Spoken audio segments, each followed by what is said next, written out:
Hello दोस्तों, कहानी की शुरुआत होती है। हम देखते हैं शिकी और उसके दोस्त बड़ी बुरी तरह से पड़े हुए होते हैं। नाइटो कहता है कि मुझे नहीं पता था कि मुझे ऐसा नज़ारा देखने को मिलेगा। फिर हमें थोड़ी देर पहले का सीन दिखाया जाता है। हम देखते हैं कि शिकी वहाँ पर नहा रहा होता है बाकी लोगों के साथ। वो कहता है आज की क्लास तो टॉर्चर थी, मुडोनो सच में एक मॉन्स्टर है। इसके ऊपर मास्क वाला किसी भी तरह की टिप्पणी नहीं करता और वहाँ से जाने लगता है। काले बाल वाला भी कहता है कि तुम कुछ ज्यादा ही सोच रहे हो, ये कहकर वहाँ से चला जाता है। चश्मिश कहता है कि अगर तुम मास्टर मुडोनो की बात कर रहे हो तो सच में वो कभी कभी एक मॉन्स्टर बन जाते हैं, बगैर रोनी का रूप धारण किए। रोकरो कहता है कि ससनामी बाहर ही होगी, मुझे मालूम है। वो सोचता है कि जैसे ही वो बाहर जाएगा तो ससनामी उसको तंग करने लगेगी। शिकी कहता है मुझे तुम पे दया आ रही है। चश्मिश कहता है मुझे भी। तभी बाहर से आवाज आती है, रोकरो इतनी देर क्यों कर रहे हो, अब चलो बाहर आओ, जल्दी करो, मुझे तुम्हें कपड़े भी पहनाने हैं। जिसके ऊपर उसके दोनों दोस्त कहते हैं कि तुम अंदर नहीं जा सकती। वो कहती है ऐसा है तो उसे बाहर बुलाओ, जिस पर वो दोनों कहते हैं कि हरगिज नहीं। जिसके ऊपर ससनामी उन दोनों से लड़ने लगती है और तभी दरवाजा खुलने लगता है। शिकी कहता है कि ये क्या, मैं अभी भी नंगा हूँ। लेकिन दरवाजा नाइटो खोलता है। वो कहता है कि जल्दी बाहर आओ, हमें इवैक्यूएशन ड्रिल भी करनी है। जिस पर शिकी कहता है इवैक्यूएशन ड्रिल। नाइटो कहता है कि तुम लोग बहुत लेट हो। शिकी कहता है कि हमको मालूम ही नहीं था कि क्लास के बाद हमें एक ट्रेनिंग पर लाया जाएगा। नाइटो कहता है कि तूफान को मद्देनजर रखते हुए मैंने सोचा कि तुम्हारी ट्रेनिंग होनी चाहिए। जिस पर शिकी कहता है इवैक्यूएशन ड्रिल। ब्यूबो गावरा कहती है कि वो खिड़कियां तो हिल रही है। दूसरा लड़का कहता है कि कहीं ये छत उड़ ना जाए। नाइटो कहता है कि तुम्हें क्या लगता है बिल्डिंग किस मटेरियल की बनी हुई है? हमारी बिल्डिंग इतनी कमजोर नहीं कि हल्का सा हवा का झोंका इसे उड़ा दे। एक बात याद रखो, कभी भी कुछ भी हो सकता है। अगर तुम आपातकालीन में काम नहीं आ सकते तो तुम्हारी ट्रेनिंग व्यर्थ है। तुम्हें हमेशा एक दूसरे का साथ निभाना है, ये हमेशा याद रखना। तुम्हारे खाने पीने की व्यवस्था भी मैंने कर दी है, जल्दी खाना खा के सो जाना। वो सब बातें करने लगते हैं कि क्या बस यही था, जरूर इन्होंने कुछ प्लान किया होगा। बीबो गावरा कहती है कि मुझे तो बड़ा डर लग रहा है। मास्क वाला लड़का कहता है कि दाल में कुछ काला है। फिर वो लोग खाने को देखने लगते हैं। बीबो गावरा कहती है कि कहीं उसमें जहर तो नहीं। शिकी कहता है कि किसे पता कि हम उस ढक्कन को खोले और धमाका हो जाए। जिसके ऊपर बीबो गावरा कहती है लेकिन क्यों? शिकी कहता है कि मैं निशाना लगा के देखता हूँ। जिस पर काले बाल वाला लड़का कहता है कि ये तुम क्या कर रहे हो? बीबो गावरा कहती है कि कुछ भी ऐसा मत करो जिससे धमाका हो जाए। शिकी कहता है कि मैं तो बस ऐसे ही कह रहा था, एक बार चेक तो करने दो। काले बालों वाला लड़का उससे झगड़ने लगता है और कहता है कि हरगिज नहीं करने दूंगा कुछ भी। बीबो गावरा कहते हैं कि मत लड़िए, ये सब कुछ मेरी वजह से हो रहा है, मुझे माफ कर दीजिए। जिस पर शिकी कहता है कि इसकी माफी तो जान ले लेगी। साजनामी रोकरो से कहती है कि यही रहो और जिंदा रहना। जिसके ऊपर वो कहता है कि मैं जिंदा रहूं। साजनामी कहते हैं कि हाँ मैं चेक करती हूँ। वो ढक्कन उठाती है और कहती है कि इसमें तो खाना है। इसके बाद वो सभी मिलकर खाने लगते हैं, लेकिन मास्क वाला लड़का थोड़ा दूर जाके बैठता है। जिसके ऊपर शिकी कहता है कि तुम्हें इसके साथ कोई मसला है क्या? मास्क वाला लड़का कहता है कि हरगिज नहीं। जिसके ऊपर वो कहता है फिर इतनी दूर क्यों बैठे हुए हो, सच सच बताओ इसमें जहर है ना? जिस पर मास्क वाला लड़का कहता है कि नहीं, ये तो बस थोड़ा सा सालन है। जिसके ऊपर वो कहता है कि क्या मतलब सालन है? यह शिकी चीनों से 4 फरवरी को पैदा हुआ। इसको मीट बहुत पसंद है, लेकिन कोई भी चीज जो ग्रीन हो इसे पसंद नहीं। ये बस एक एवरेज लड़का है जो कि जापान में रहता है। होमोरेन बेबू गावरा 14 फरवरी को पैदा हुई। खैर ये बहुत ही मासूम है और अब तक दूसरों की चीजों पर गुजारा करती आई है। शिकी कहता है कि मुझे खाना अजीब लग रहा है। तभी वो कहता है कि तुम वहीं पर रुक जाओ, वो खाना मेरा है। जिस पर वो कहता है कि अगर तुम्हें ये खाना है तो अपना खाना पहले खत्म करो। जिस पर शिकी अपना खाना खत्म कर देता है। जिम कोगासाकी सितंबर 17 को पैदा हुआ। खाने में कोई नखरा नहीं है, कुछ भी मिले खा लेता है। शिकी कहता है कि रुकोरो तुम्हें कुछ चाहिए क्या? जिस पर रुकोरो कहता है कि उनके पेट में बहुत जगह है। साजाना में कहती है कि तुम्हें और खाना है? जिस पर वो कहता है कि नहीं नहीं, मेरे पेट में बिल्कुल भी जगह नहीं बची। ये देखो यहाँ तो पुडिंग भी है। जिस पर करीना कहती है कि तुम्हें पुडिंग बड़ी पसंद है ना? जिस पर वो कहता है कि हाँ ये मेरी फेवरेट है। साजाना में इस बात पर आपा खो देती है। वो कहती है कि तुम्हें कोई भी चीज मुझसे ज्यादा फेवरेट कैसे हो सकती है? जिस पर वो कहता है कि इसमें मैं कुछ नहीं कर सकता, मुझे वो पसंद है। रुकोरो कुरियामा 6 जून को पैदा हुआ। पसंदीदा खाना पुडिंग, हमेशा बदहाल रहता है और जल्दी बीमार पड़ जाता है। कोइना साजानामी पैदा हुई अगस्त 21 को।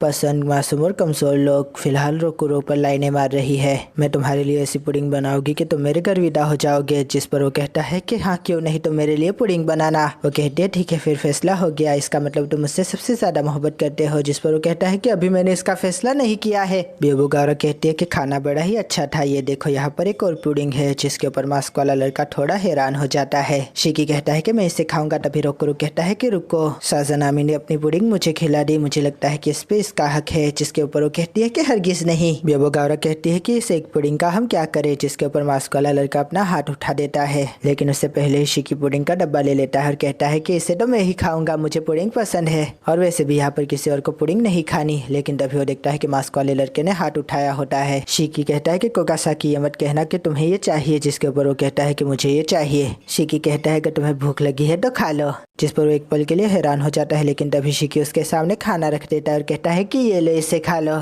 तुम्हारी भूख इससे शांत हो जाएगी। जिसके ऊपर मास्क वाला लड़का कहता है तू तो गया अब। दूसरी तरफ हम देखते हैं कि नाइटो गश्त लगा रहा होता है, लेकिन तभी वहाँ पर बाकू आ जाता है। नाइटो बटन दबा देता है और दूसरी तरफ से प्रिंसिपल की आवाज आती है कि नाइटो तुम क्या कर रहे हो, मेरा फोन काम नहीं कर रहा था इसलिए मैंने इस तरह से तुमसे बात करनी चाहिए। मैं कब से गश्त लगा रहा हूँ लेकिन मुझे कुछ भी तफ्तीशनाक नहीं दिखा। मोडोनो कहता है कि सावधानी जरूरी है, मैं उनसे ड्रिल करवा रहा हूँ, मैं बस वही कर रहा हूँ जो कि लेटर में लिखा था। जिस पर प्रिंसिपल कहता है कि तुम्हें इस मौके का फायदा उठाना चाहिए, उनके साथ थोड़ा खेलो। नाइटो कहता है कि थोड़ी देर बाद मैं उन्हें देखने जाऊंगा। प्रिंसिपल कहती है कि उन्हें अकेला छोड़ दो, टीचर के बगैर वो थोड़ा हल्का महसूस करेंगे और उनकी आपस में बॉन्डिंग भी बनेगी, वो एक बेहतरीन टीम बनेंगे। जिसके ऊपर नाइटो कहता है कि मैं भी ऐसा ही सोचता हूँ। हम देखते हैं कि मास्क वाला लड़का कहता है कि तुम बर्दाश्त किए जाने लायक नहीं हो, जिस पर शिकी कहता है कि वो तो तुम नहीं हो, अगर तुम्हें पुडिंग चाहिए तो सीधा सीधा मांग लो बेवकूफ। जिस पर मास्क वाला लड़का गुस्सा हो जाता है और कहता है कि मैं तुझे छोड़ूंगा नहीं। इसके बाद वो दोनों ही अपनी ताकतों को अदा कर लेते हैं और शिकी कहता है कि अब मजा आएगा। वो लड़ाई शुरू ही करते हैं, लेकिन तभी वहाँ पर नाइटो आ जाता है। वो कहता है कि ये तुम क्या कर रहे हो, पुडिंग के लिए तुम लोग एक दूसरे की जान लेने के आरे आ गए। मास्क वाला लड़का कहता है कि इसने मुझे गलत सलत कहा। शिकी कहता है कि इसने पहले शुरुआत की, मैं बेचारा क्या करता। नाइटो कहता है लगता है तुमने मेरे लिए कुछ भी नहीं छोड़ा। जिस पर बेबोगावरा कहते हैं कि मुझे माफ कर दीजिए, ये सब मेरी गलती है। दूसरे स्टूडेंट कहते हैं कि जो पहले आएगा वही पहले खाएगा।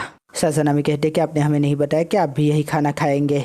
नाइटो कहता है बेबोगावरा अपना सर उठा, वैसे भी मैं आज खाना नहीं खाना चाहता था। एक बात याद रखना कि आज तुमने यही बितानी है, अगर किसी ने तोड़फोड़ की तो वो यहाँ से एक्सपेल हो जाएगा। इतना कह के वो वहाँ से चला जाता है। रोकुरो कहता है कि वो पुडिंग ले गए। बेबोगावरा कहती है लेकिन चम्मच तो वो यहीं पर भूल गए, क्या कोई उन्हें ये देख कर आएगा। जिसके ऊपर साजानामी कहते कि मैं तो यहाँ से कहीं नहीं जाने वाली, उन्होंने कहा कि जो यहाँ से बाहर निकलेगा उसे एक्सपेल कर देंगे। काले बालों वाला लड़का कहता है कि चलो अब सो जाए। शिकी कहता है कि कोगासाकी तुम्हारे साथ मसला क्या है, तुम वहाँ अकेले क्यों सो रहे हो। जिसके ऊपर वो कहता है कि मुझे खुद से मत मिलाओ। फिर वो कहता है तो चलो कोई खेल खेलते हैं। साजानाकी कहती है कि रोकुरो मेरे साथ सोएगा, चलो अब आ जाओ। जिसके ऊपर रोकुरो कहता है कि हरगिज नहीं। चश्मिश कहता है कि यहाँ पर एक दिक्कत है। वो कहता है देखो तुम मुझे कंजर्वेटिव कह सकते हो, लेकिन मुझे लगता है कि ये सही नहीं रहेगा कि हम लड़कियों के साथ सोए। शिकी कहता है कि यहाँ पर मैं तुम्हारा साथ नहीं दे सकता। जिसके ऊपर चश्मिश कहता है क्या। रोकुरो कहता है कि मुझे लगता है लड़के और लड़कियों को अलग अलग सोना चाहिए। जिसके ऊपर साजनामे कहती है कि इतना भी मत शर्माओ, आ जाओ, कल सुबह तक सब कुछ हो जाएगा। काले बालों वाला लड़का कहता है कि हरगिज नहीं, तुम लोग पागल हो क्या। हिकारू याओरोशी, पैदाइश 11 नवंबर। इसे हंसी मजाक बिल्कुल पसंद नहीं है और इसकी श्रद्धा है कि इंसान को 20 से पहले लड़कियों से रिश्ता कायम नहीं करना चाहिए। वो पर्दों को खींच देता है और कहता है कि लड़कियां पर्दों के पीछे सोएगी और हम लोग वहाँ सोएंगे। इसके बाद बत्ती बुझा दी जाती है और लालटेन नया कर दी जाती है। वो सब इधर उधर की बातें करने लगते हैं। तभी शिकी कहता है कि मुझे नींद नहीं आ रही। काले बालों वाला लड़का कहता है ठीक है फिर चलो भूत की कहानियां सुनाते हैं। शिकी कहता है कि भूत की कहानी, क्या बात कर रहे हो। रोटोरो कहता है कि मुझे ये आइडिया पसंद आया। चश्मिश कहता है कि मुझे भी ये आइडिया पसंद आया, एक काम करते हैं शुरुआत में ही करता हूँ। काले बालों वाला लड़का कहता है कि कोगासाकी तुम्हें भी ये सुनना होगा। शिकी कहता है कि मैं तो नहीं डरने वाला, जो डरेगा वो है कोगासाकी। वो कहता है कि मुझे इससे कोई फर्क नहीं पड़ता।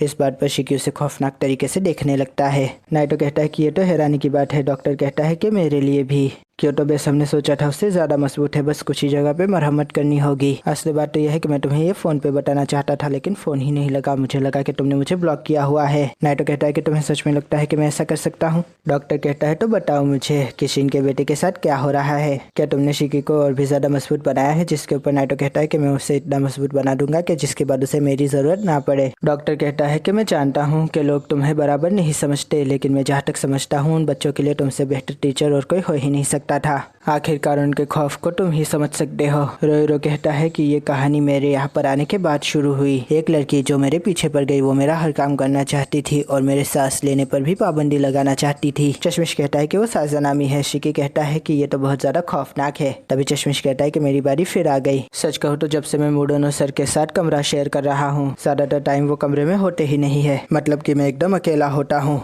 और तभी कदमों की आवाज आने लगती है। धीरे धीरे वो आवाज तेज होने लगती है। शिकी कहता है कि कि इसमें तो कुछ भी डरावना नहीं है, मुझे तो हंसी आ रही है। तभी काले बालों वाला लड़का कहता है कि अब मेरी बारी, मैं तुम्हें ऐसी कहानी सुनाऊंगा जिससे तुम्हें नानी याद आ जाएगी। शिकी कहता है कि तुम क्या बकवास कर रहे हो, मुझे तो कुछ भी नहीं होगा। तभी बत्ती बुझ जाती है। शिकी जोर से चिल्लाता है। चश्मिश कहता है कि बैटरी खत्म हो गई, वाह क्या टाइमिंग है। शिकी कहता है कि कोई फर्क नहीं पड़ा मुझे तुम्हारी कहानी से भी। मास्क वाला लड़का कहता है कि लगता है कहानियां सच हो गई। जिसके ऊपर चश्मिश पूछता है कैसी कहानी। वो कहता है कि भूत की कहानियां भूतों को बुलाती है। जिसके ऊपर शिकी कहता है कि बकवास बंद करो, तुम्हें क्या लगता है मैं तुम्हारी बकवास से डर जाऊंगा। लेकिन तभी वो इशारा करता है। सामने एक अजीबोगरीब इंसान खड़ा हुआ होता है जिसके चारों ओर रोशनी होती है। वो सब काले बालों वाले लड़के को पकड़ लेते हैं और मास्क वाला लड़का कहता है कि अच्छा तो गोश्त सच में होते हैं। जिस पर काले बालों वाला लड़का खड़ा हो जाता है और कहता है कि अब मजा आएगा, मैंने पहले कभी भूत का सामना नहीं किया। लेकिन तभी वो काले बालों वाले लड़के को दूर फेंक देता है। मास्क वाला लड़का कहता है कि मैंने सोचा था ये भूत तो उससे ज्यादा ताकतवर है, लेकिन हम देखते हैं कि सभी उसे पकड़ लेते हैं। वो कहता है कि छोड़ो मुझे, तुम छोड़ोगे नहीं तो मैं तुम्हें बचाऊंगा कैसे। तभी दोनों लड़कियां भी बाहर निकल आती है।